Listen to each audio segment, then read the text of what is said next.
Good afternoon. Welcome to UCLA.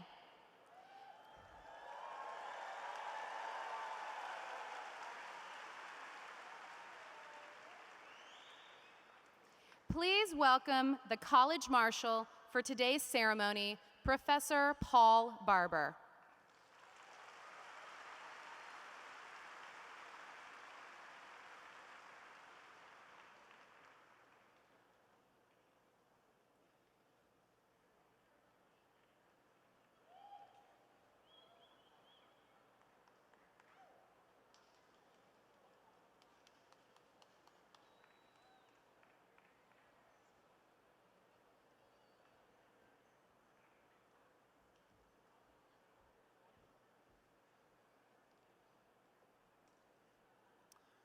Hello. I'm so glad that you could all join us today. It's my honor to welcome you to UCLA's commencement weekend. This ceremony is devoted to honoring the students from UCLA College of Letters and Science. While the students in the official party are assembling, let me take a moment to tell you about UCLA. I'm proud to say that your graduate has attended one of America's finest universities. UCLA is a national and international leader in the breadth and quality of its academic research, healthcare, cultural, continuing education, and athletic programs. 7 alumni and 6 faculty have been awarded a Nobel Prize. And every year, the accomplishment of our students grow. You'll be pleased to know that the academic performance of the students in the class of 2015 makes them among the highest achieving students to ever graduate from UCLA.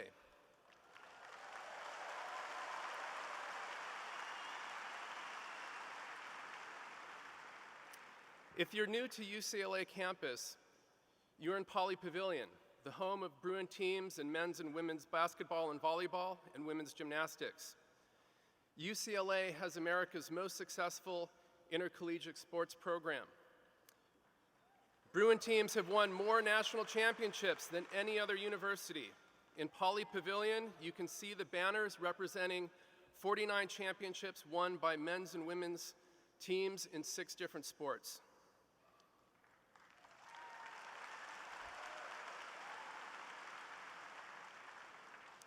In addition to our intercollegiate athletic programs, Pauley has hosted the 1984 Olympics, visits by Presidents Bill Clinton and the Dalai Lama, and the 1988 presidential debate between George H.W. Bush and Michael Dukakis.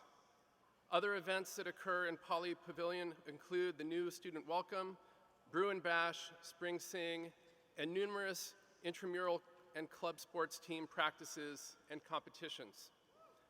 After commencement concludes, I invite you to look around UCLA outside of Pauley. You'll find one of the world's most beautiful university campuses. In just a moment, the graduating class of the College of Letters and Science for 2015 will join us. After the students arrive, the official party will enter, including our faculty, the campus leadership, and our speakers. I want to offer you my congratulations. I know how proud you are of your graduate, and the entire UCLA community shares your pride.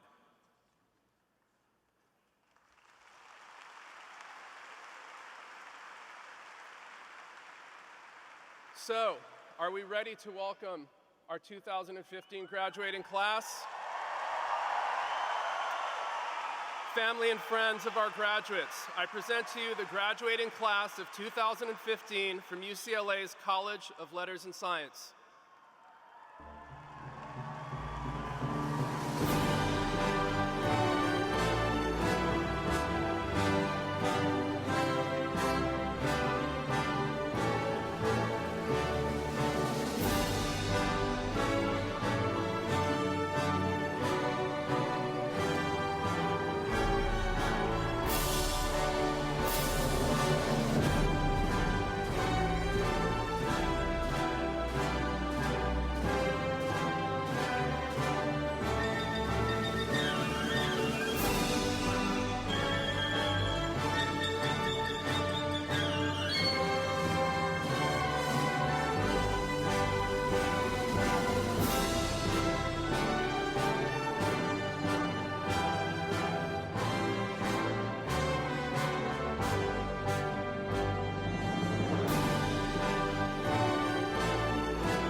Ladies and gentlemen, please welcome the official party.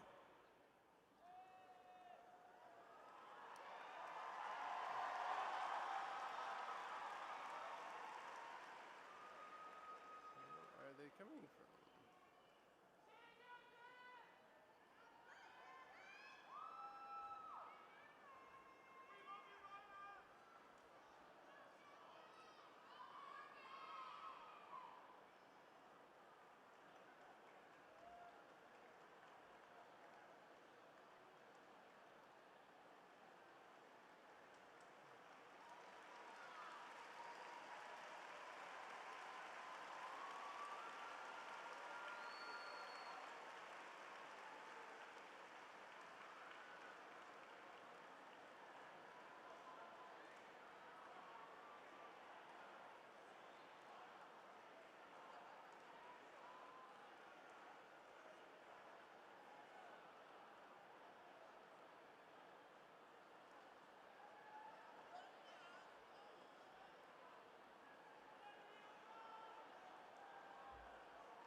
Hello, UCLA graduates.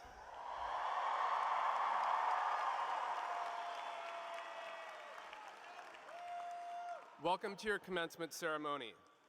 Singing the national anthem today is Emma Werderman. Please rise for the national anthem.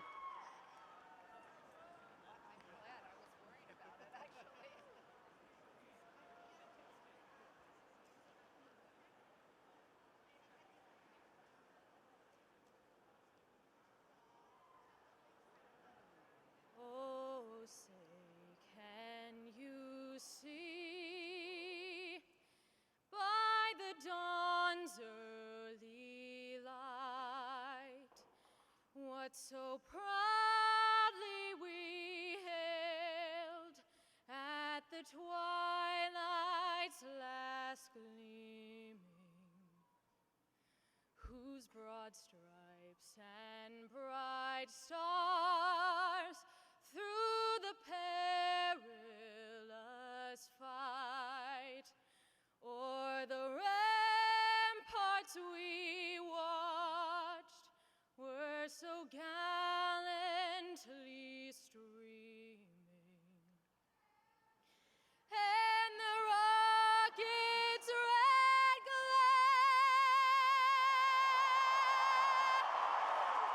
the bombs bursting in air,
Thank you, Emma.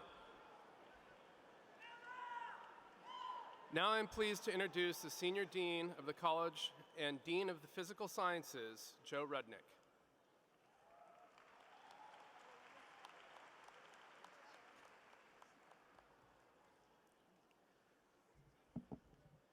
Hello, UCLA graduates. On behalf of the deans and the faculty who join me on stage, I welcome you and your family to the commencement ceremony for the College of Letters and Science.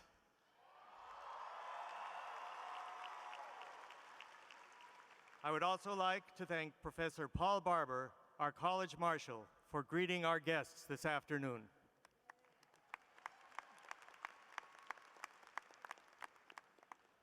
Graduates, this is a day to acknowledge your achievements and to celebrate the culmination of your undergraduate studies.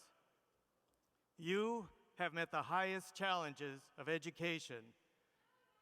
Yes, you have. You have been partners with faculty in our missions of learning and discovery. You will be the next generation of leaders in the fields you pursue.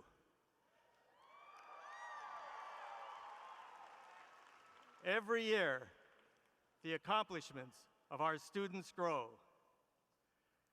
Class of 2015, you will be glad, but unsurprised to know that you are the most talented and accomplished students ever to graduate from UCLA.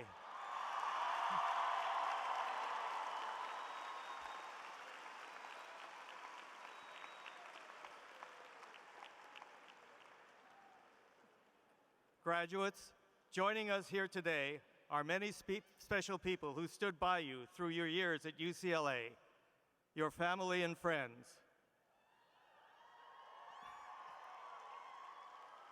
I would like to ask the parents, the partners, the friends, and the family members of our graduates to stand.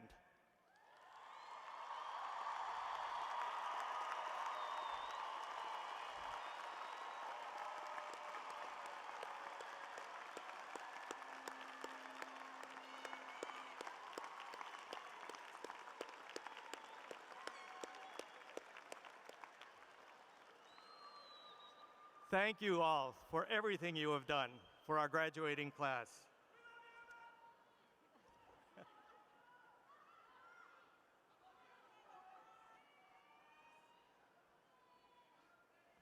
Good afternoon, Bruins! I am Pat Turner, Dean and Vice Provost for Undergraduate Education. My fellow deans and I are honored to acknowledge the students who graduate today with very special academic achievements. I would like to recognize the students who are graduating with one of the highest academic awards the College of Letters and Sciences can give to an undergraduate, the designation College Honors. The extraordinary students who are graduating with College Honors have completed outstanding work in their major and also a special set of rigorous courses. Of the thousands of students who are graduating from UCLA this year, only 450 are receiving College Honors. Will those 450 students who are graduating today please stand?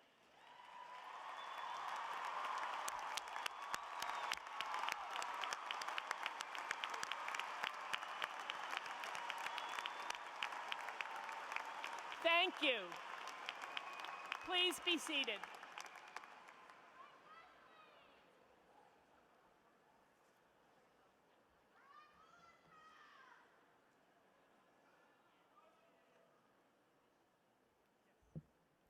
Graduates, I'm Victoria Sork, Dean of Life Sciences. I am pleased to recognize our many students who are involved in projects in the communities. They accomplish this work through campus programs that bring together civic involvement with academic courses.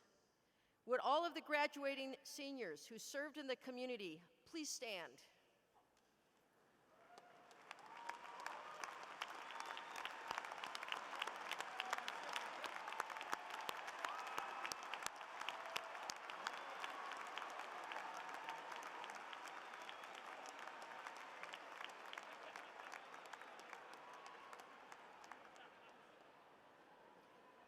Thank you, and be seated.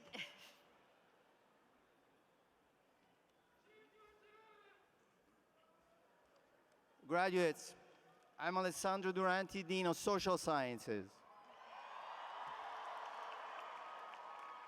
I am privileged to acknowledge the recipient of the 2015 Chancellor Service Award.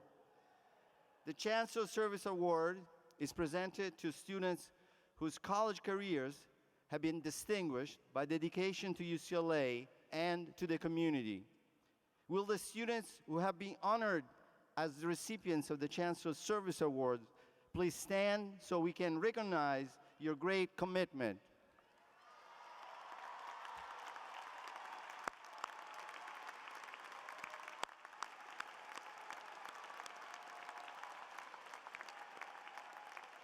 Thank you. Please be seated.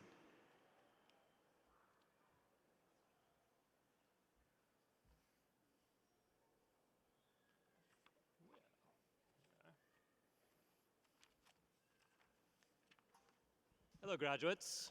I'm David Skauberg, Dean of Humanities.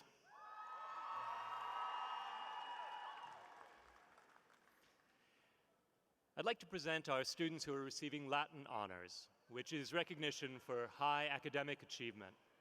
There are 3 levels of Latin honors. First, I'd like to acknowledge our students who have received cum laude honors. Would you stand and be recognized for your accomplishments?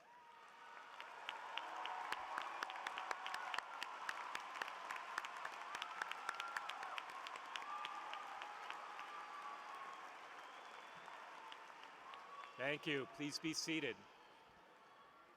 Next, I'd like to honor our students who are graduating magna cum laude. Would you please stand and be recognized?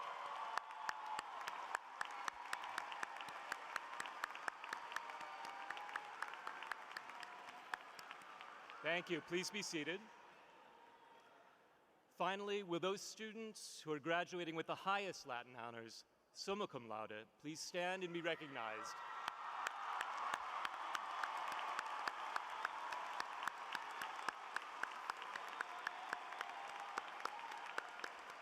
Thank you. Please be seated.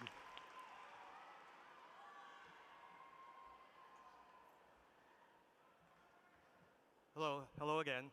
I'm Dean of Physical Sciences, in case you've forgotten. Finally, I would like to recognize students who have participated in research while at UCLA. As you know, UCLA is one of the world's great research universities.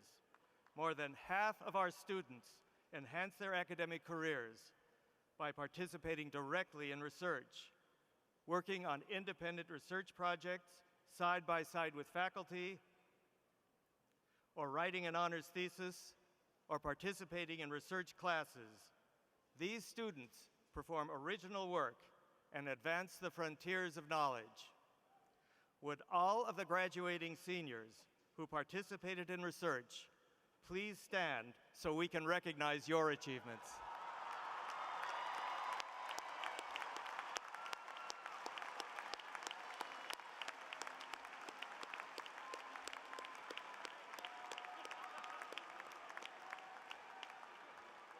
Congratulations.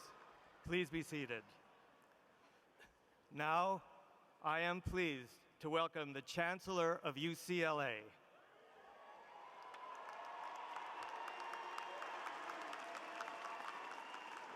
In his 8 years as Chief Executive of the campus, Gene Block has worked to strengthen the university's academic excellence, build our campus diversity, and inspire a new level of civic engagement within the UCLA family.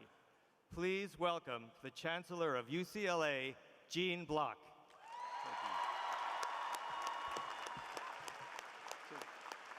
Thank you, Dean Rudnick, and greeting graduates, or soon-to-be graduates. We're here today to celebrate each of you for obviously outstanding achievements as individual students, but we're also here to celebrate collectively the UCLA class of 2015. So, pretty impressive. Congratulations to you and welcome to UCLA's 92nd commencement ceremony. So you've navigated and studied, amazingly, your way through UCLA's 5,000 courses and 129 majors to receive your degrees this afternoon. An extraordinary array of opportunities, and you've been successful. During your years here, you've witnessed a lot. At UCLA, we've had former US President, 2 former US Secretaries of State have visited, a United Nations Secretary General, Nobel Prize laureates, CEOs of Fortune 500 companies, renowned artists, and legendary entertainers. As you know, every night there's something going on in this campus that's exciting. And there's one more milestone to go as you look around at this wonderful venue. It has been 50 years since the class of 1965 filed into this storied arena for their commencement ceremony, which included the official dedication of Pauley Pavilion. Pauley has turned 50.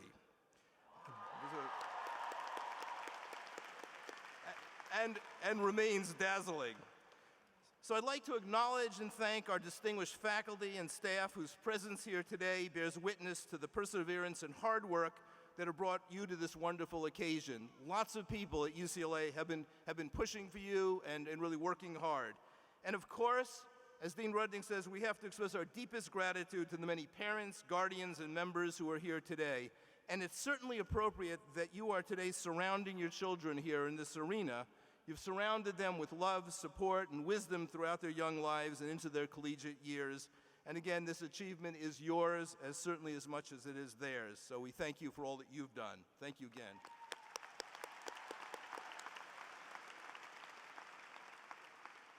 Graduates, the degree you receive from UCLA today is certainly a symbol of academic achievement.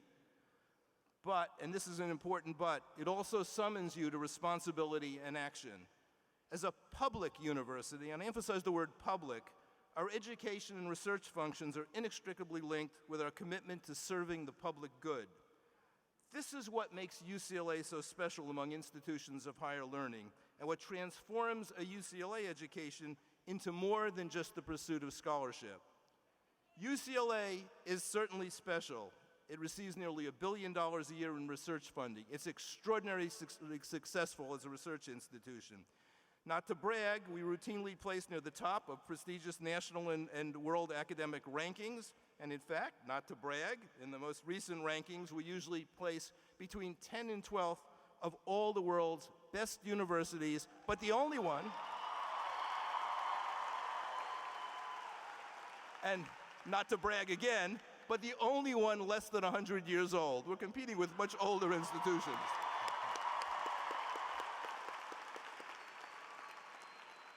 With roughly 42,000 undergraduates and graduate students, UCLA is also the largest university in California. And you know this, and this is painful in some ways, we receive more applications for undergraduate admission than any other campus in the United States.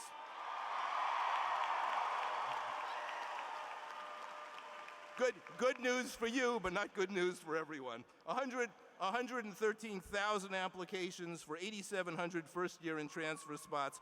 Those are really astounding numbers. Our budget's also impressive, nearly $6 billion, and we're among one of the top 5 employers in the Southern California region. So UCLA is not only really good, it is really big. And those are impressive stats to be sure, and that would be enough for a lot of institutions, but not for UCLA. What makes us not just special, but unique? And I understand that word. I warn everyone never to use that word unless you really mean singular, unique. I think what makes us unique is not all that above that I've mentioned, but more. Our student population is arguably the most ethnically and culturally diverse group of any prestigious university in the country. About 36% of our students receive Pell Grants, and nearly 56% receive some form of financial assistance to attend this great university. In many of the rankings, like the U.S. News and World Report, you'll always find us the most economically diverse among all the great institutions in the U.S. We're academically elite, but at the same time, we're accessible to talented students regardless of their socioeconomic status. About 1/3 of our undergraduates, another amazing statistic, about 1/3 will be the first generation in their family to receive a 4-year degree. Congratulations. And I really, quite honestly, cannot think of any other university that can make all of these claims and yet has accomplished this in less than 100 years. So are we perfect? Absolutely not. Like any community, we've had our good moments and those where we've come up short. But we remain fully committed to continuing to build a campus environment that is more accepting, understanding, and inclusive, one that celebrates our diversity and is energized by it. Our mission to serve the public good means that UCLA's institutional identity extends well beyond the 419 acres in Westwood. This mission is evidenced in the healing work of 4 world-class hospitals and 150 clinics that serve 1.5 million patients a year throughout California, in fact, throughout the world.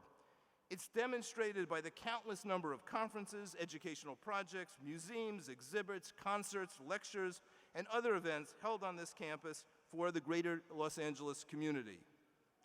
It is felt by the nearly 40,000 people each year, and this is another big number which many of you may not realize, 40,000 people each year that take advantage of UCLA's extension of more than 100 certificate programs to better themselves professionally and personally. So for all that we do for you on campus, at the same time, we have extraordinary reach to adult learners throughout California. Yes, our unique combination of scholarship and service is what truly sets UCLA apart. And while our list of achievements in these areas is indeed lengthy, it can all be summed up in 4 words, our university motto: let there be light, fiat lux.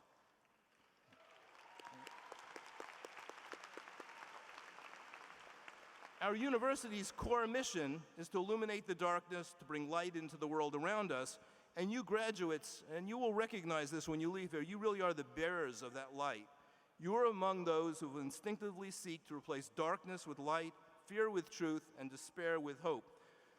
Big words, but these are words that many of you will live up to them, and I think all of you will live up to them in your lives. What's most impressive is you don't have to be encouraged to use what you've learned at UCLA to transform our community and the world for the better. That's because you're already doing it. You've already made an impact. The class of 2015 has put in thousands of hours hitting the books and beginning with your first experience as new students. You went to Volunteer Day. As busy as you were, before you began classes, you were helping the community at Volunteer Day. You've also put in countless hours devoting your time and talent to assist schools, food banks, parks, shelters, veterans facilities, neighborhood centers, and your fellow UCLA students. It's remarkable from here when I see all of you stand up. I mean, nearly every person stands up for some type of volunteer work you've done when you're here. That's the impact you've had in this community.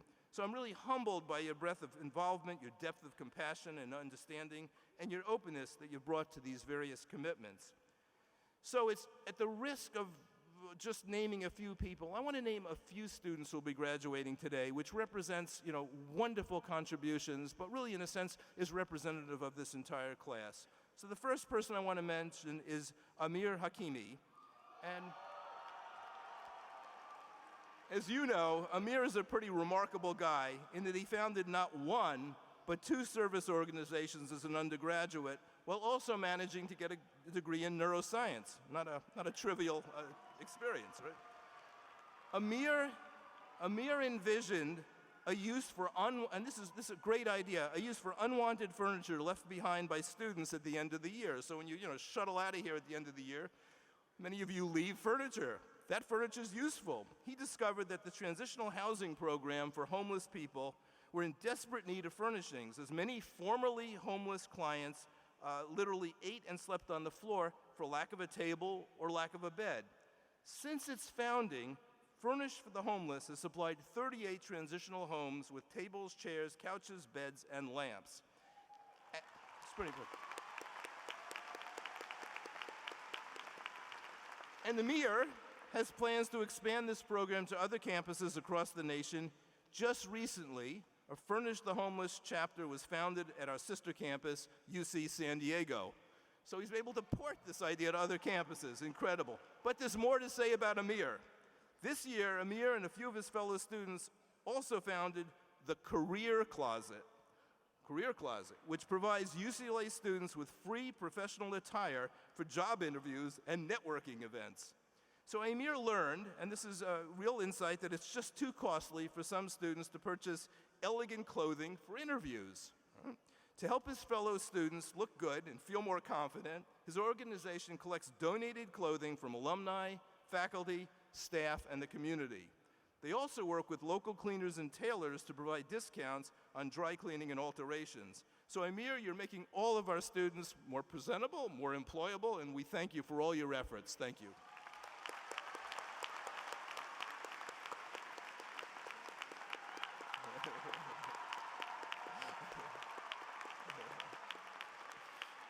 And then there's Samantha Peshek, a leader of our UCLA gymnastics team, is the epitome of what it means to be a student athlete.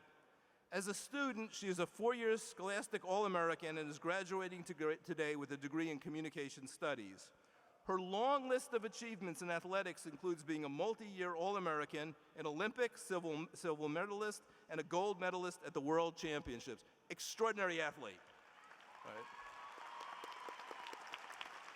And she just added the titles of 2015 NCAA All-Around Champion and 2015 NCAA Balanced Team Championship to her credentials. Extraordinary performance. But with all this extraordinary performance, what Samantha did a few months ago in comparison against Utah is what I'd like to mention today. So one of Utah's, and some of you heard this incredible story, one of Utah's leading gymnasts tore her Achilles tendon during her floor routine. As we all know, this is a horrible injury, one that Samantha herself suffered, which really caused her to miss the entire 2013 season. The stakes were high for this meet, with UCLA and Utah both being talented rivals. And Samantha said what members of both teams, that members of both teams were shaken up by the severe injury they had just witnessed. The next Utah gymnast to perform was a friend of Samantha's who had also previously torn her Achilles. In most sports today, opposing team members usually do not speak with one another during competition, and this is also true in gymnastics.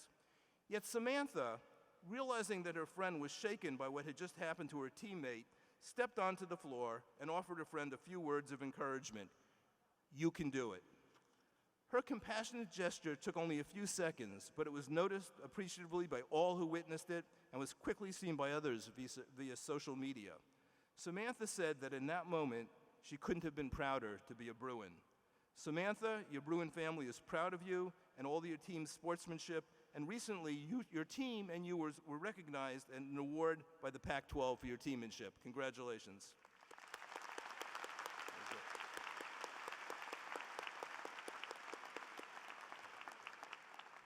Savannah Badalish, who graduates today with a degree in gender studies, transformed an experience of personal trauma into a student-led movement offering healing and support to survivors of sexual assault and violence. And in doing so, she became a crucial voice and a resource to survivors both here and also across the country. The 7,000 in Solidarity campaign, which she founded, also works with campus officials dedicated to the care of survivors and the prevention of sexual assault, and has made efforts to protect all of our students even stronger. Because of her tireless work to raise awareness of and to combat sexual assault and violence, I nominated the 7,000 in Solidarity campaign for the University of California President's Award for Outstanding Student Leadership.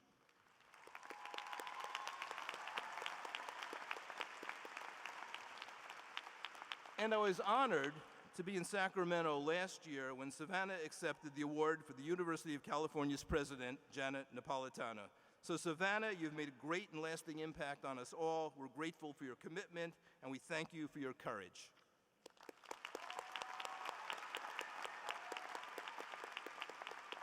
finally, I must give a shout out for one of the most talented student artists to come through UCLA, India Carney, who thrilled us all with fantastic performance on The Voice. Congratulations, India. My wife and I are complete fans. What an extraordinary artist. Thank you. So, there are many more stories like these out there among you. The world needs more people like all of you. It desperately needs people with great minds who also possess compassionate hearts. So let me take a few moments now to speak to you as our newest alumni. The ceremony is not simply a fond farewell, although we wish you farewell. Really, it's more than that. We want to support you going forward, and we ask you to share your wisdom with us in the years ahead. You will have the most immediate knowledge of what your education entailed and how best we can continue to tailor education so that they can be most helpful for student graduates. And your relationship with UCLA is entering a new phase just as you graduate. We count in part on your experiences to keep us current on the cutting edge of innovative thinking and path-breaking solutions. We want you to stay engaged with us. So in a real sense, you're our partners. Your knowledge, your wisdom will help us prepare the classes of 2025, classes of 2055, and beyond. Really, alumni knowledge is a key element in how we can sculpt our future programs. I've said it before that students are the heart of this university, but then its alumni are clearly the lifeblood. Both are indispensable to an institution's health and critical to its future success. Each of you is a Bruin for life, and I'm pleased to say we've recognized our UCLA Alumni Association to serve your needs and to strengthen the bonds that connect with you in UCLA currently and in the future. You are now, and this is a change from previous years, you are now all members of the Alumni Association immediately. So welcome to the Alumni Association.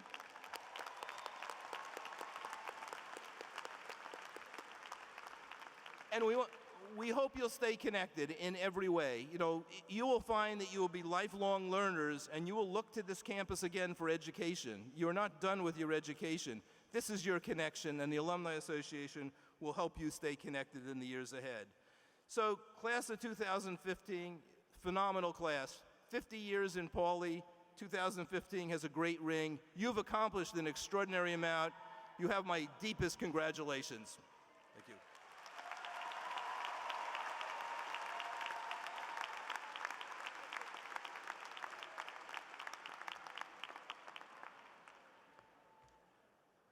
Thank you.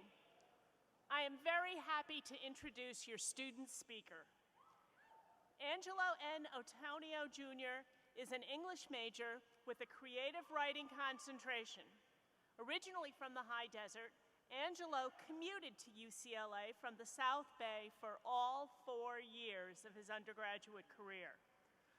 While the distance precluded him from being involved on campus, he served as the assistant director of a dance team in Fullerton and held leadership positions in the Long Beach chapter of Theta Delta Beta, a cultural and community service fraternity founded by Filipino college students in 1990. There, he served as president his senior year. Upon graduating, Angelo plans to pursue his writing and a degree in law or education. Please welcome a graduate who is dedicated to UCLA, your student speaker, Angelo N. Antonio Jr.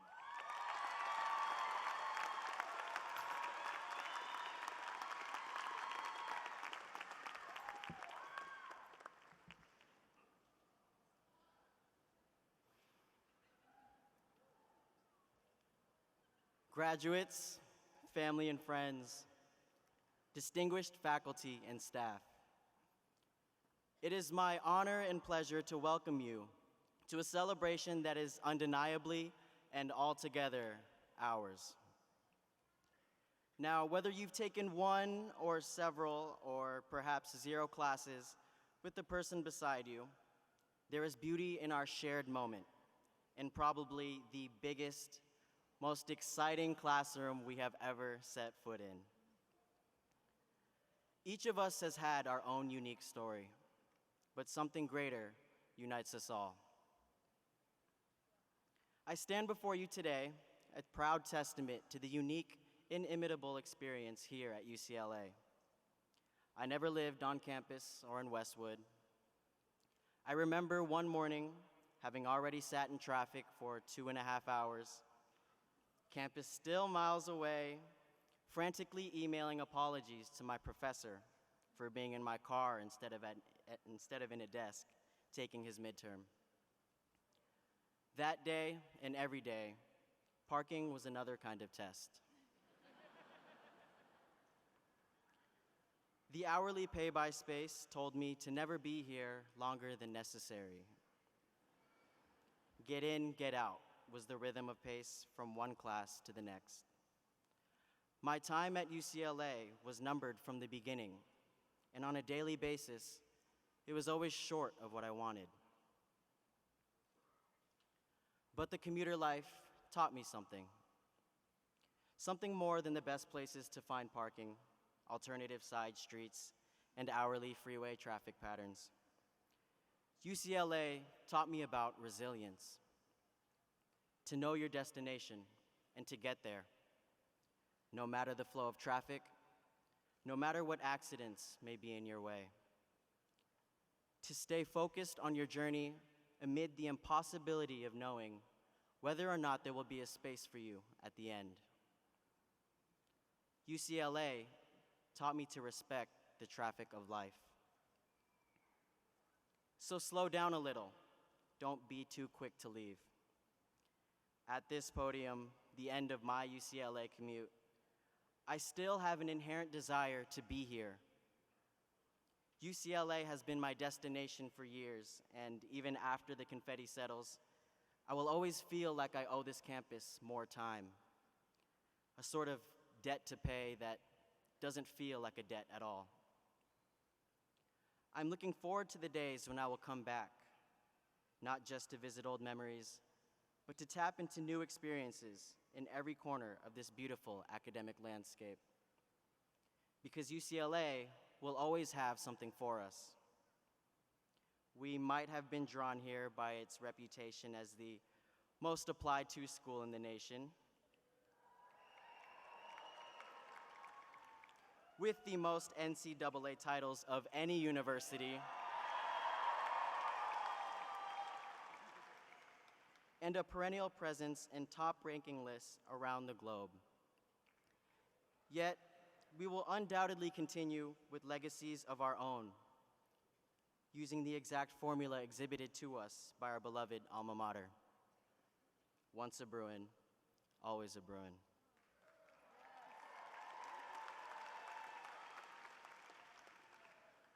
As graduates, from this point on, we will be unified in our ability and our desire not only to see the world, but to be a part of it.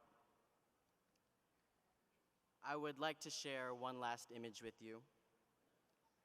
About 4 years ago, in 2011, when many of us first set foot on campus as freshmen, the Wilshire Boulevard ramps of the 405 freeway were being completely rebuilt. On one of the construction signs was an estimated completion date that read spring 2015. A date too far off for me to envision at the time, but I knew it was approximately when I should expect to graduate. During years of commuting headaches, I still couldn't see what they were trying to do, what the end results should look like. Now today, when you head east on Wilshire Boulevard towards the 405, there is a brand new on-ramp that soars high above the freeway itself, which in its final completion resembles a sort of stretched out finish line. Class of 2015, we've come a long way to find ourselves at the foot of this finish line, only to find that the finish line is a road.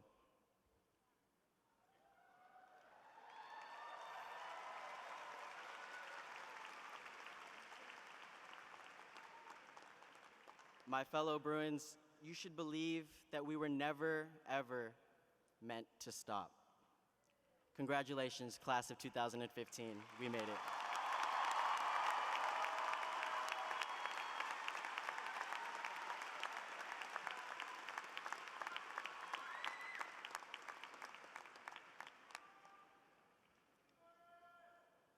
And now I am honored to introduce our keynote speaker. Dr. Nathan Myhrvold's accomplishments read like those of the most interesting man in the world. He is an inventor, author, and researcher. He is a brilliant thinker guided by passion, curiosity, and a willingness to transcend boundaries. Dr. Myhrvold enrolled at UCLA at the age of 14 and earned a bachelor's degree in mathematics and a master's degree in geophysics and space physics, both in 1979. He then received another master's in mathematical economics and a doctorate in theoretical and mathematical physics from Princeton University, which later awarded him its highest alumni honor, the James Madison Medal. He was then awarded a postdoctoral fellowship by Cambridge University. As Chief Strategist and Chief Technology Officer at Microsoft, Dr. Myhrvold helped spearhead many of the company's most successful products and founded Microsoft Research. In 2001, he founded Intellectual Ventures, which manages one of the largest and fastest growing intellectual property portfolios in the world. He has written numerous books and articles on topics ranging from modernist cuisine to climate change. Always exploring new territory, Dr. Myhrvold currently serves as an affiliate research associate of paleontology at the Museum of the Rockies, where he funds and participates in paleontological research. Today, we are honored to have this incredibly accomplished Bruin speak to the class of 2015. I present Dr. Nathan Myhrvold.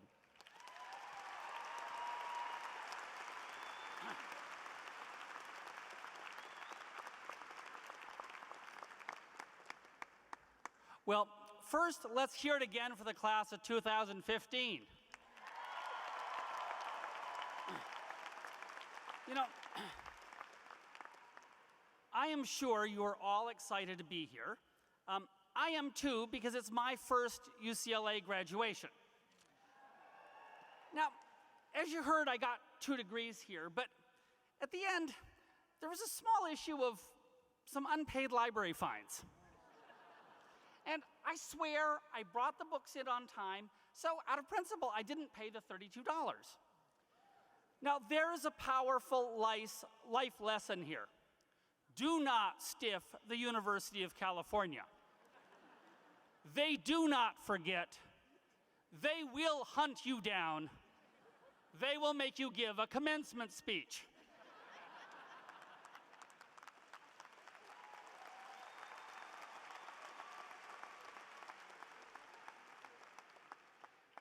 Let's also give one more thank you to all the parents and family members that supported the graduates.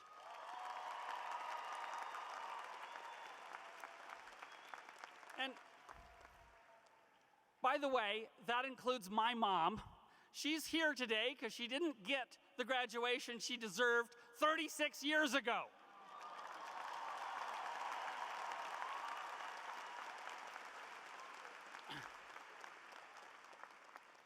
She was a single parent. She made enormous sacrifices to me. I don't think I would have amounted to anything without what she did.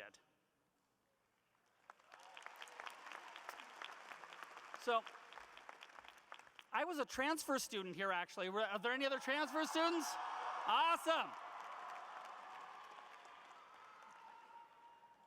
So, I learned a tremendous amount at UCLA, and as you've heard, I got a lot of degrees after that and a bunch of stuff. And in principle, I'm very qualified. But as it happens in my life, I've never actually done anything I was qualified to do. I never worked in any of the fields that I got those degrees in. This year, hundreds of commencement speakers were chosen across the country. Very successful people with amazing resumes. But I actually think I was chosen to be here today because of my failures. Now, that sounds weird, and my resume's got lots of positive stuff on it, but that's the thing. Resumes are full of positive stuff. I'm the only one who knows how many times I really screwed up, or were disappointed, or I wanted more, or there was a missed opportunity. And you know, I couldn't have done any of those good things if I'd gotten freaked out by those failures. I've actually come to think that how you handle failure in life is one of the most important things. So I'm not going to tell you today how to succeed. I'm here to tell you how to fail.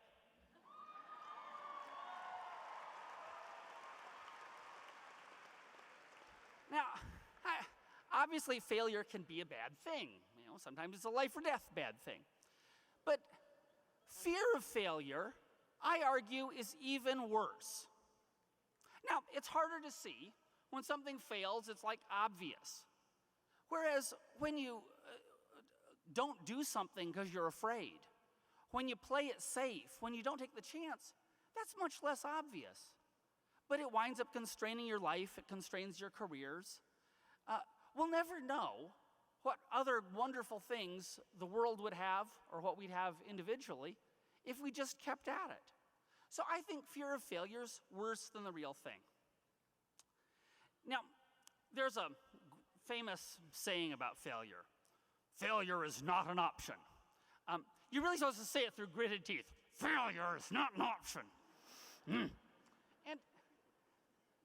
you know, I sort of get why people say that. But the thing is, whenever I hear that, I think, you know, if that's really true, you must be doing something pretty boring and probably unimportant. Because on anything hard, at least for me, failure is an option. Okay? I've been a scientist, a programmer, a chef, an inventor, and if I'm involved, failure is an option. Now, partially that's because I'm a screw-up. But the other reason is I try to do hard things. I try to do stuff that hasn't happened before. Now, the trouble with this culture of saying failure is not an option is that it's not realistic.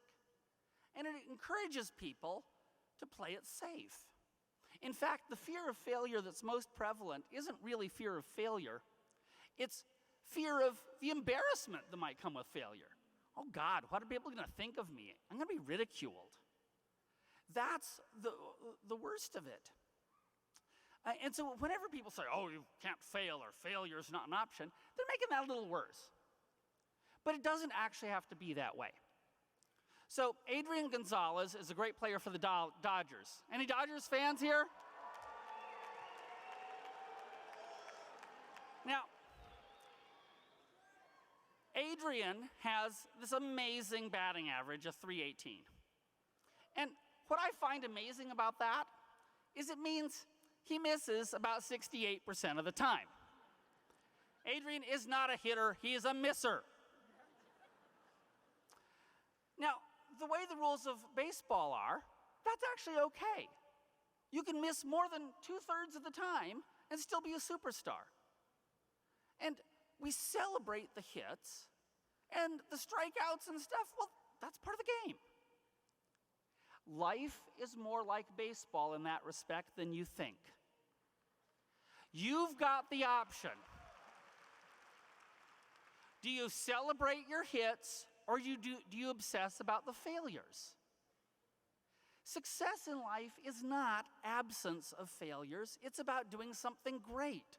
That's the good stuff that goes on your resume, particularly on LinkedIn because you get to make it. So, you know, I think it's important to have that perspective. Now, my company's got a unit, a division called Global Good.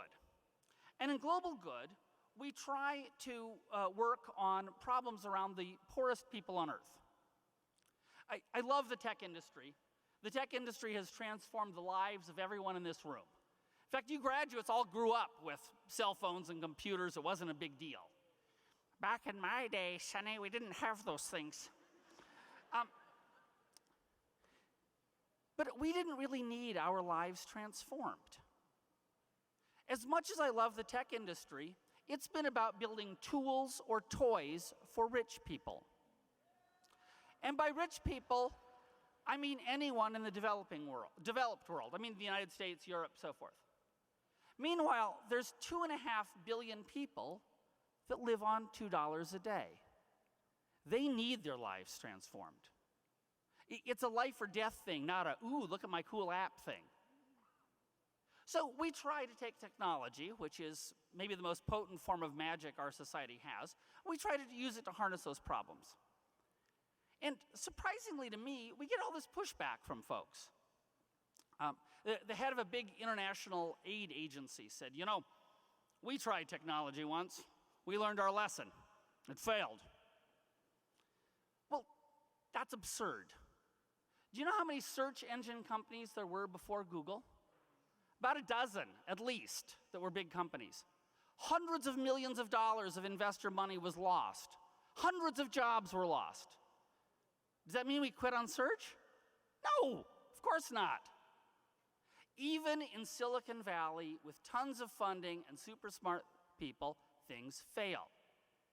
In fact, one of the things that Silicon Valley has gotten right, frankly, one of the reasons that Silicon Valley is in the United States and, frankly, in California, is that Silicon Valley's realized that the road to success is paved with failures. If you freak out about them, you're not going to get anything done. So, you know, whenever I hear this attitude, I think, God, isn't there some other approach?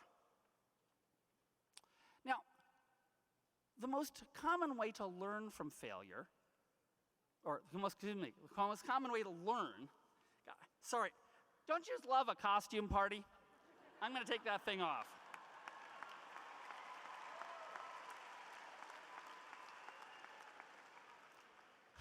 The most common way to learn is called trial and error. Notice it's not called trial and success. That's because, first of all, there's usually more ways to fail than there are to succeed, so you'll learn more from the failures. The other thing is, we tend to rationalize our successes because, you know, they happen because we're so great, right? So whenever you fail, it's important to learn something from it.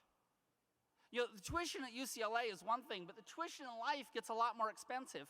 When you do fail, make sure you learn from it. At Global Good, we had this very ambitious project to pasteurize milk for small dairy farmers in Africa. We had this clever idea. We spent like a year and a half. We built this prototype. Totally failed. Okay, so it's like, well, that's too bad. We had a second idea, also about milk, different, much better. So we worked on that. We built a prototype. The prototype worked beautifully in Seattle. So we took it to Africa, where it totally failed.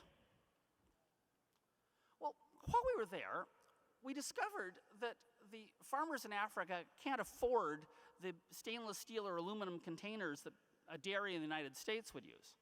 Instead, they would put milk into old kerosene jerry cans. And those things have hollow handles, and so you can't clean them out, so it's like beyond disgusting, and the microbial count was through the roof. So we'd hired this summer intern named Morgan.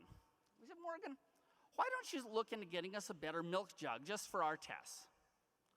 Well, Morgan really got into it. He designed this cool milk jug, and like he put grooves in it so you could use a bungee cord to strap it to a bicycle or a motorbike. And then we made a built-in funnel so you could milk directly into the thing rather than putting it in a dirty bucket. Well, at the end of our failed test, the farmer said, you know, we really love these milk pails. Can you make more of them? Oh, well, okay. So we engineered it some more. We wound up licensing it for free, as long as they maintain quality standards, to a company in Kenya. It's called the Mazi can now, and they're being distributed all across Africa and soon the rest of the world. In a few years, we think that there will be 9 million farmers using this crazy can. So,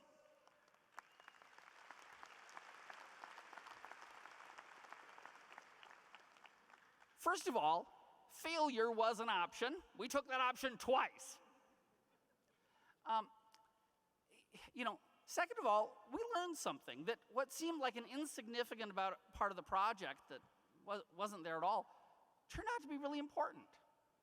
And so I choose to call this one a hit, not a miss. And, you know, going forward, we're going to continue to try high-tech things. Just because we failed in the other projects, it's not the end of the world. If you're trying to solve a problem like poverty, which has been crippling humanity for, at least in an organized civilization sense, 10,000 years, guess what? Failure is an option. You gotta think that way, or you can't accomplish anything big.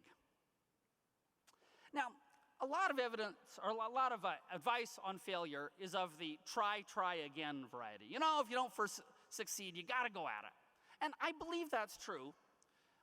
But this point about learning about failure is interesting because sometimes what you learn is that you should quit. And that's a really tough thing to reconcile with the first set of advice. We have a couple mottos about this at my company. One is, if you find yourself beating your head against the wall, well, stop, think about the situation, maybe give the wall a couple more good hard cracks with your head. But then maybe you should find a softer spot in the wall. Another one is this: it's fine to flirt with failure, try not to fall in love. One of the most difficult things is trying to figure, when do you stop? And I wish I had some advice about that based on technology, but ironically, the place I've learned the most about this is in the wilderness. 2 different occasions. So a number of years ago, I was in Alaska, in a very remote area. Bad weather came in. We had to get out of there in a bush plane. And, oh my God, I don't think we're gonna make it. And so I asked the bush pilot, and I said, is it safe to take off now? He says, well, that will be determined at the inquest. There's a lot of life that is really judged in retrospect. And you can't judge it up front. It's really important to know the difference. And my analogy for this is a car windshield. You know, the windshield's about this big. The rear view mirror is about this big. You need both of them to drive, but the windshield, it's a lot more important to see where you're going than to see what's behind you. That's why they're sized that way.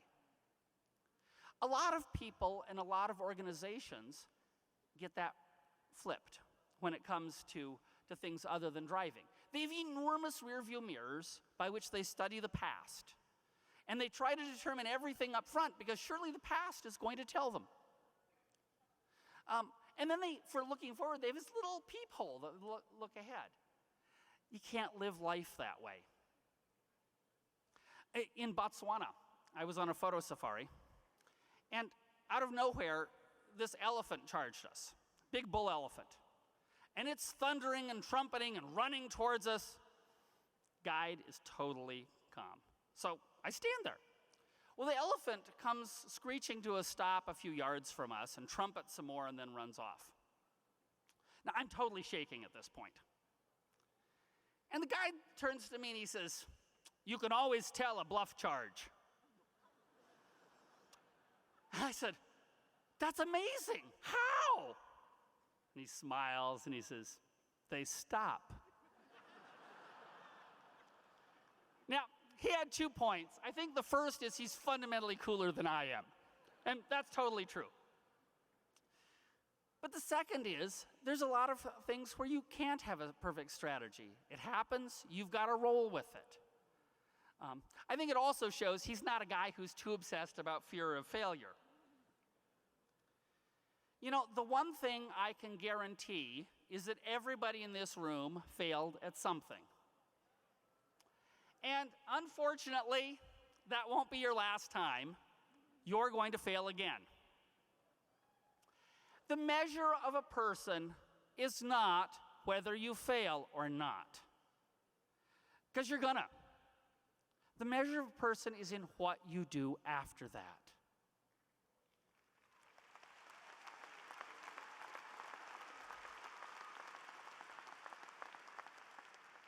I hope you join me in following Adrian Gonzalez's strategy. Go out swinging. Thank you.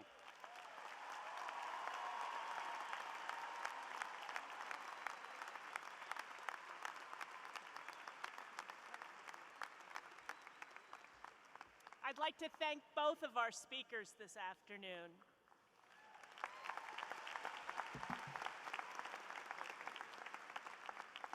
Now, it is my honor to present the candidates for the conferral of their degrees.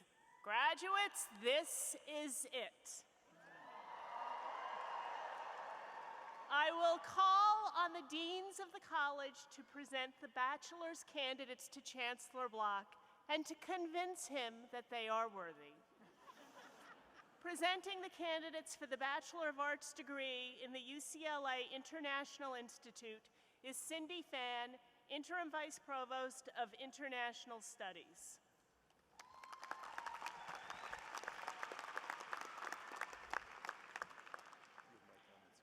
Good afternoon. From my point of vantage, you look absolutely beautiful. And I feel love in the air, and I love that big UCLA fan there. And that's not just because my name happens to be Fan, but where did you get that fan, by the way?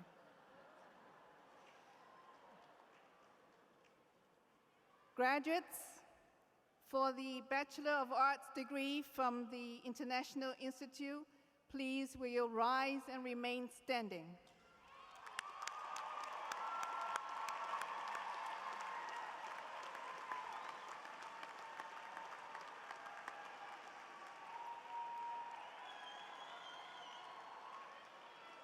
One of the most valued qualities of higher education is the critical role it plays in bridging nations and cultures. The research and teaching programs in the International Institute aim at crossing boundaries and building a global understanding from across the disciplines. The interdisciplinary Bachelor of Arts programs in the International Institute are designed to improve student understanding of the world and produce global citizens and the next generation of global leaders. And as our student speaker, Angelo Antonio said, not only should we see the world, we should be part of the world.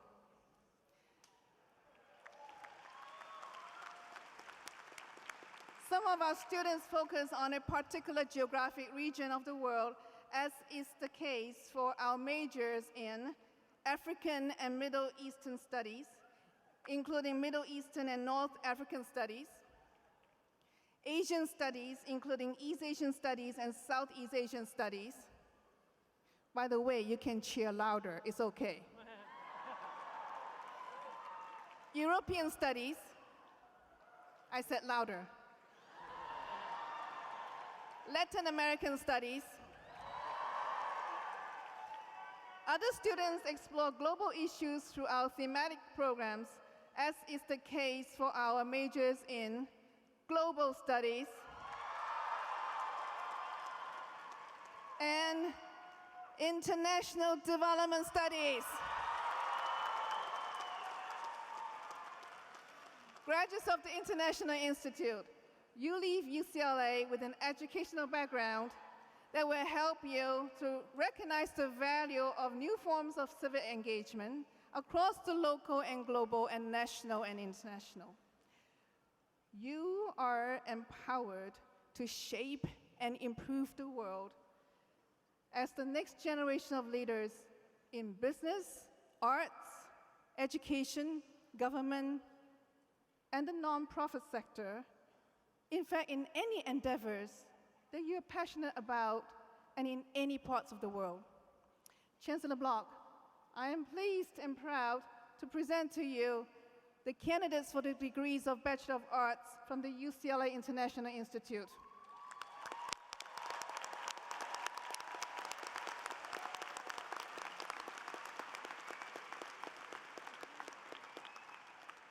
Thank you, Cindy.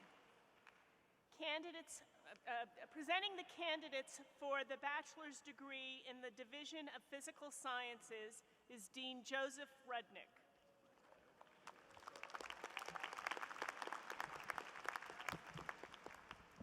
Thank you, Pat. Will the candidates for the degrees of Bachelor of Science and Bachelor of Arts in the Division of Physical Sciences please rise and remain standing?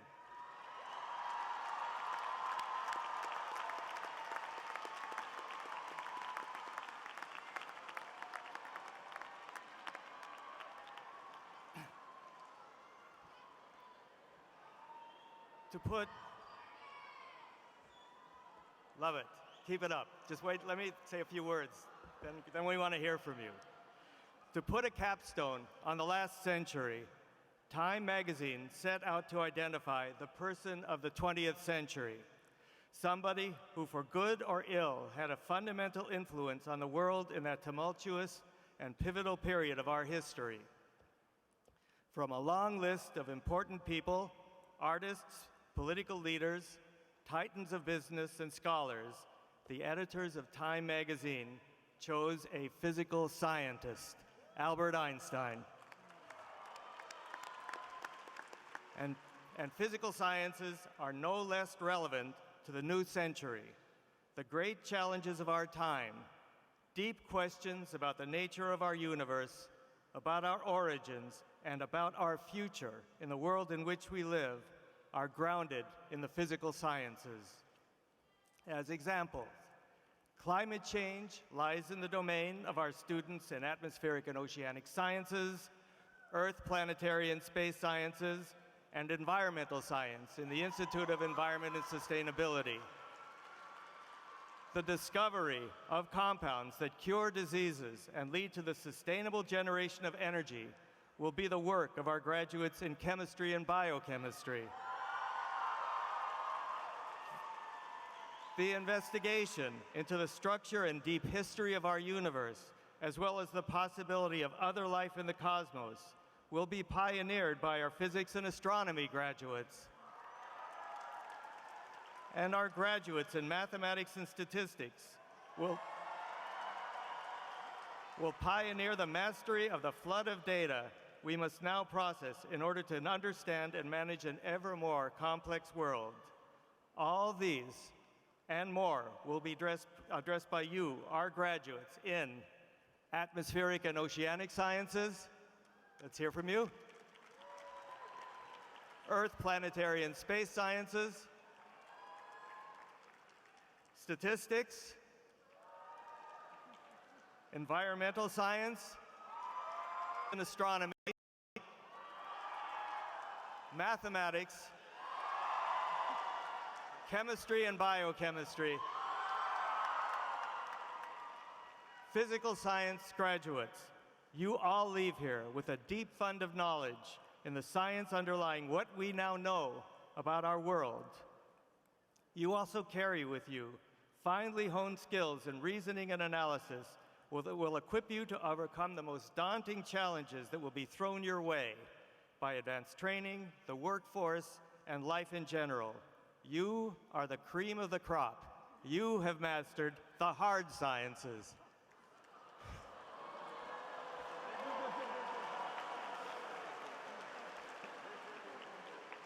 Chancellor Bloch, it is my honor to present to you the dedicated, inquisitive, analytical, gifted, and altogether stellar candidates for the degrees of Bachelor of Science and Bachelor of Arts from the Division of Physical Sciences.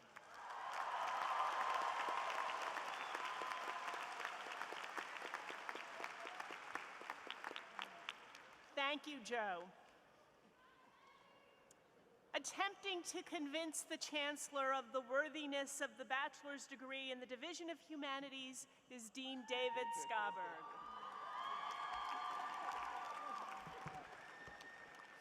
Chancellor Bloch, Dean Turner, Jean, Pat. With all due respect for the hard sciences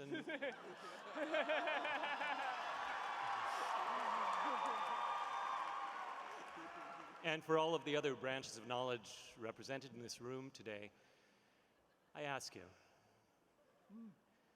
If you're looking for someone who can read and understand the basic texts of your cultural tradition, maybe explain to you why your ancestors took the trouble to invent a writing system and to convey to you, over a period of some millennia, the lessons that they thought you should know today as you become adults and citizens. Ask a humanist. If you're looking for someone who can help you understand that very interesting person across the hall here at UCLA, or the person across the street in your community, or the person across town in your city, or those very interesting people across the oceans, ask a humanist. That's right. If you're looking for someone who can help you understand the basic conditions of truth and how we understand anything in the world,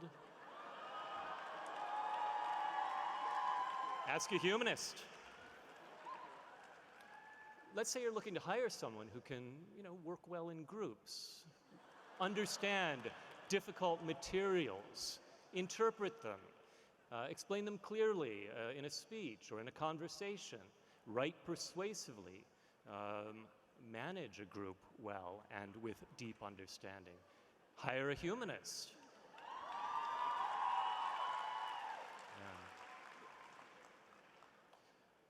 Or let's say you need to understand the basic meaning of your life. Why you're here, what you're going to do next. Let's say that you need to deal with grief, or that you need to understand the joy that comes with childbirth and with your progress in life and with all of those things that come along in human life and give us joy. Well, be a humanist.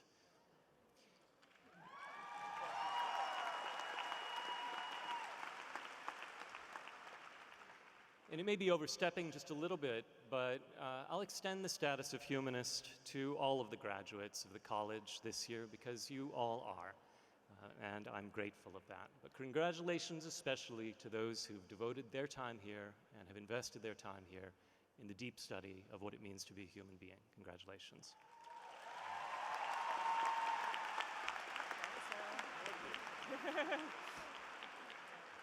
And with that, Would you I like almost... your students to stand, David? I know, I've got more to do.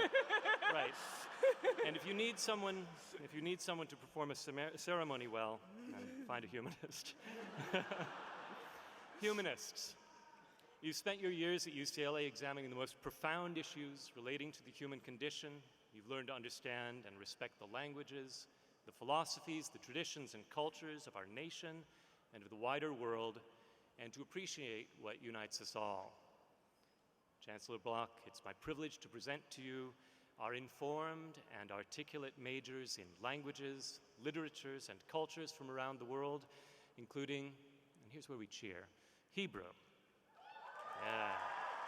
Latin, Greek,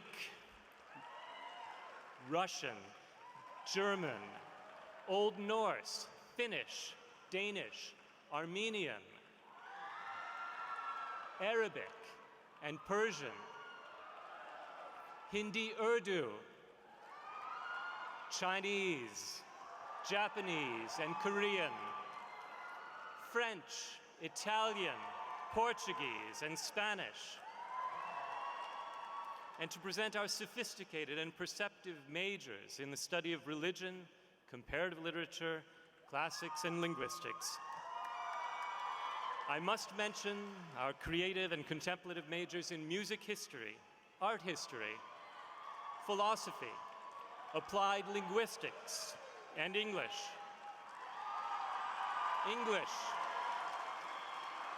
All of you should be standing by now. Also, the students who explored programs in LGBT studies and digital humanities, stand. Chancellor Block, I present to you the literate, logical, brilliant, creative, and humane candidates for the degree of Bachelor of Arts from the Division of Humanities.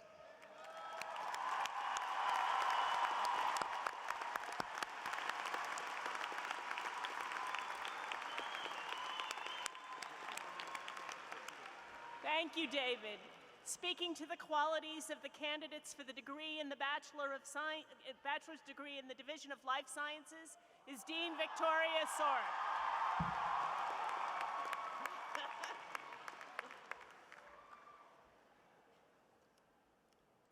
Thank you, Pat. Will the amazing candidates for the degrees of Bachelor of Science and Bachelor of Arts in the Division of Life Sciences please rise and remain standing?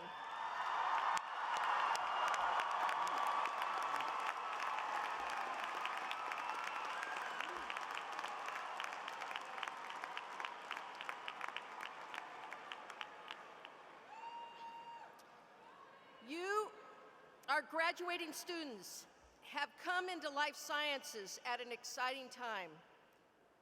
Over the course of most of your lifetimes, our ability to study life has catapulted in ways we couldn't have imagined just a couple of decades ago. We can see images of the human brain to identify which neurons respond to different stimuli. And to use this information to better understand mental health, we can examine DNA and RNA sequences and combine that information with complex computational models to identify biochemical pathways that underlie the function of organisms and lead to an understanding for new treatments of disease and health. We can use breakthroughs in genetics to develop modified plants for new biofuels, or to develop conservation strategies to help manage healthy natural populations. At UCLA, we cover a wide range of hard, living, and humane life sciences, including marine biology, ecology, behavior, and evolution, human biology and society, our newest major, microbiology, immunology, and molecular genetics. We don't just have titles for our majors, we describe them. Molecular, cell, and developmental biology, neuroscience, psychobiology,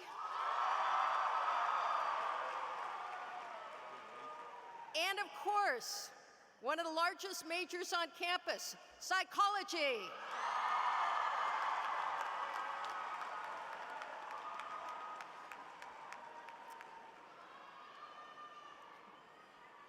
In these rapidly changing times, we need people like you to pursue careers in universities, K through 12 schools, medical professions,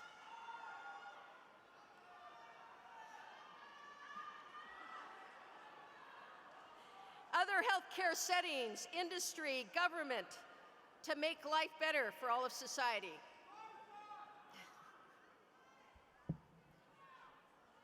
Chancellor Block, I'm honored to present to you the psychologically well-adjusted, biologically sound, neurologically well-connected, ecologically sensitive, evolutionarily complex, molecular-based, physiologically well-integrated, developmentally sophisticated, computationally advanced, and, Chancellor, are you listening? Uniquely amazing, outstanding candidates for the degrees of Bachelor of Science and Bachelor of Arts. And regardless of what the next dean says, the most outstanding group of scientists for today's graduation from the Division of Life Sciences.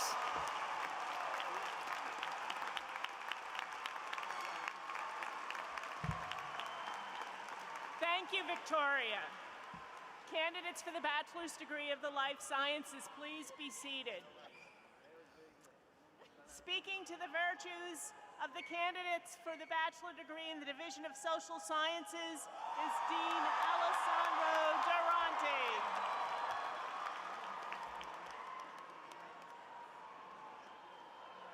All right.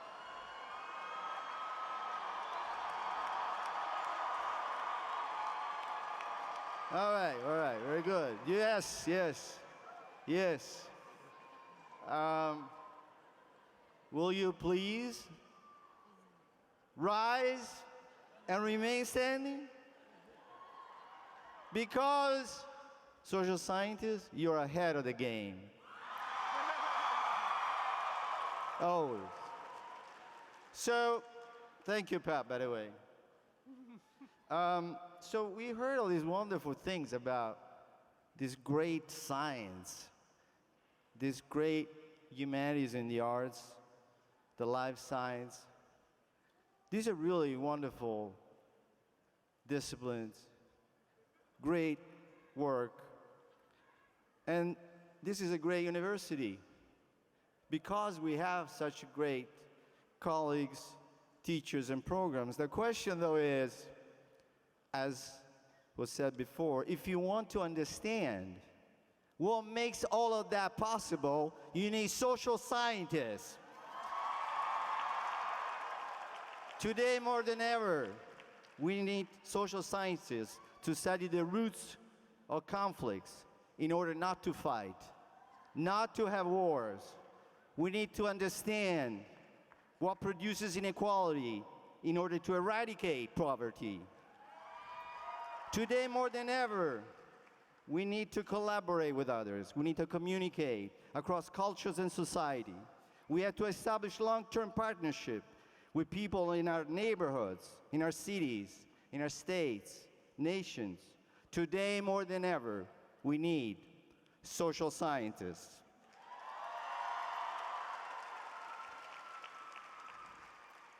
So this is my favorite part. In the social sciences, we carry out research in a wide range of disciplines. Yes, here we go. Aerospace studies, military science, and naval science. American Indian studies. African American studies. Asian American studies. Gender studies. Chicano studies. Geography. Communication studies. Anthropology. Sociology. Political science, Frank. And economics.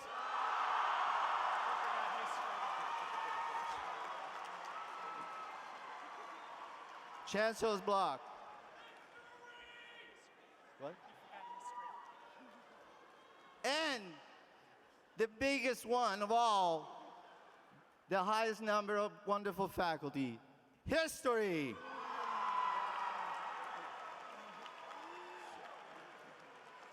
Chancellor Block, I'm honored to present to you the most socially engaged, research savvy. Why, what happened to you guys? Culturally creative, around the clock inspired and inspiring, multilingual, multicultural, multi-everything else.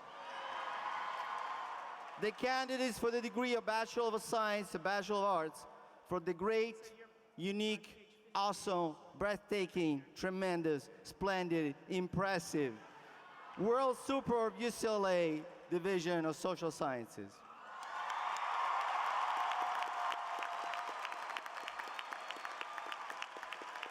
Thank you, Sandro. Candidates for the degree of Bachelor from the Division of Social Sciences, please be seated. The candidates for the bachelor's degrees have now been presented.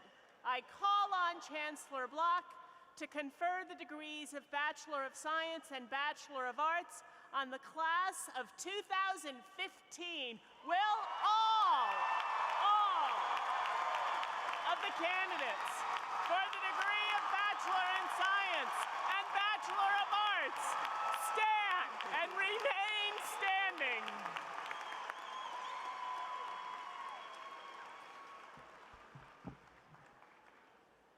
Candidates for the bachelor's degree, your presence here today demonstrates the rich reward of intelligence and perseverance.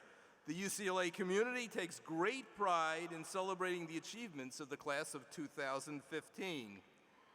More than anything, I hope that your experience at UCLA has opened up some windows on the world for you and leaves you yearning to learn more. Your undergraduate experience is just the beginning of life, of a continuing discovery, for it is a lifelong learners who will excel in our rapidly changing world. Now I have to say the magic words.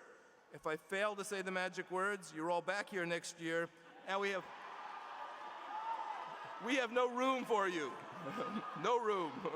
So now, by the virtue of the authority vested in me by the Regents of the University of California,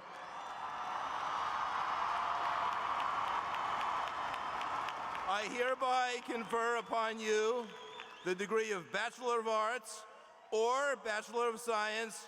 Congratulations.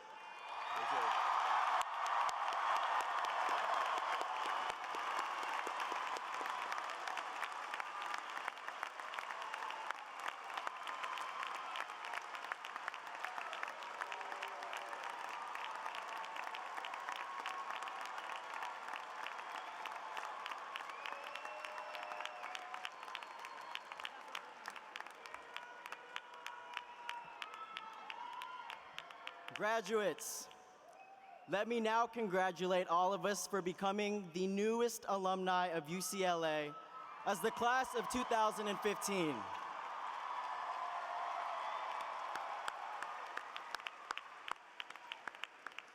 We have one final tradition to observe. Before we received our degrees, we wore our tassels on the right side of our mortarboards. Now that our degrees have been conferred, it's time to move the tassel to the left side of our mortarboards and join the select company of UCLA graduates. Bachelors, let's turn our tassels to the left.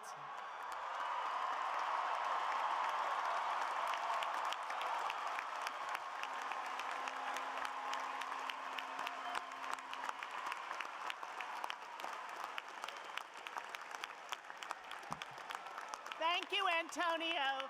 Congratulations, graduates. To close commencement, please join in the singing of the alma mater, Hail to the Hills of Westwood. The words are printed on the back of your program.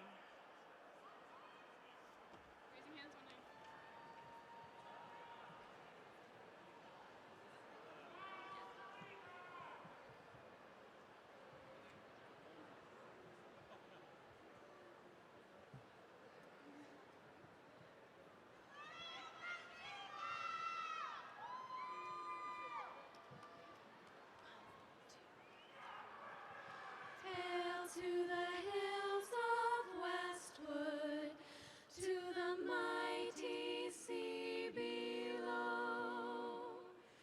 Hail to our alma mater, she will conquer every foe. For we're loyal to the Southland, her honor will uphold. We'll gladly give our hearts to thee, to the mighty blue and gold.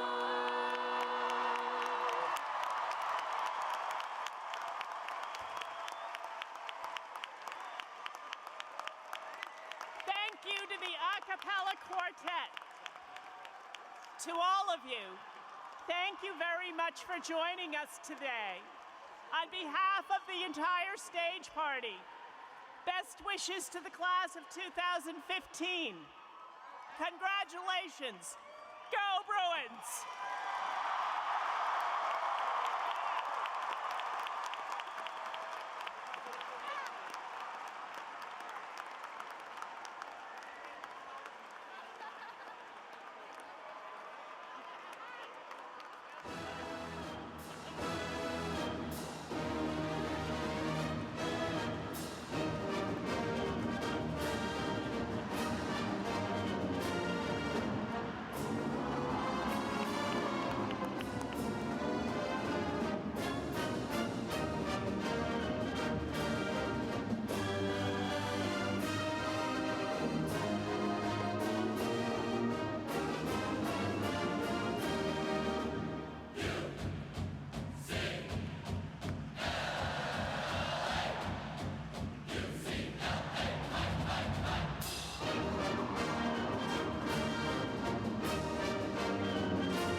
Guests, please exit Pauley Pavilion through the east doors behind the stage and join your graduate at Bruin Plaza. Thank you.